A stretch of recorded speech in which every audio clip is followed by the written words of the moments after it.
अच्छा, इसी तरह नंबर लाइन में अगर हम देखते हैं ये 5 पॉइंट है और ये 6, देखा जाए तो कितने स्टेप्स है, 1 2 3 4 5 6 7 8, टोटल स्टेप कितने हैं 8।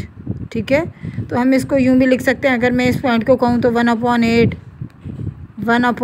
2/8, इस तरह से। सही है, लेकिन हम ये नहीं लिखेंगे। अगर हम इसको काउंट करते हैं यहाँ से यहाँ तक, देखें 4 बॉक्सेस आए, इसी तरह ये भी 4 बॉक्सेस आए।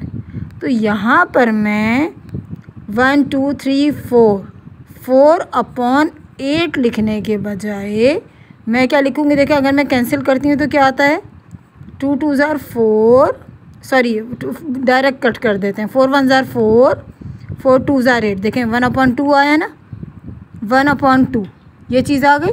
तो इसका मतलब ये 5 है और ये 5.5 है, ये 5.5 और ये आ गया 6। लेकिन अगर मैं इसको यहाँ से यहाँ तक कैलकुलेट करती हूँ तो ये क्या है, 1/8, 2/8, 3/8, 4/8।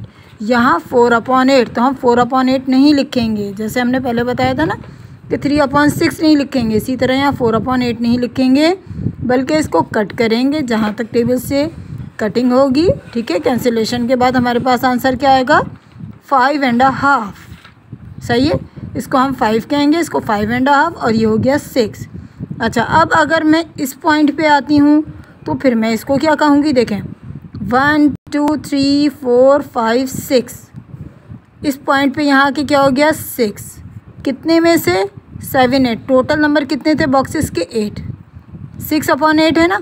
अब मैं इसको भी कैंसिलेशन करूँगी, यानी 2 3 ज़ार 6, 2 4 ज़ार 8। तो अब इसका आंसर क्या आया, 3/4। और ये सीरीज़ कौन सी चल रही थी, 5 की ना, तो यहाँ पे हमारा आंसर क्या आ जाएगा, 5 होल नंबर 3/4। सही है।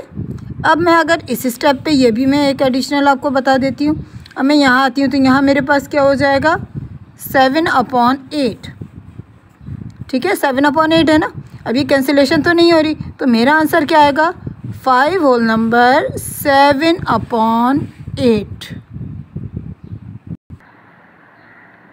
ये सिर्फ समझाने की वजह से मैंने आपको एक एक स्टेप का ये इस तरह से सॉल्व करके बता दिया कि पता चला आप आंसर में लिख दें 8 होल नंबर 3/6, तो ये नहीं लिखना, आपने लिखना है 8.5।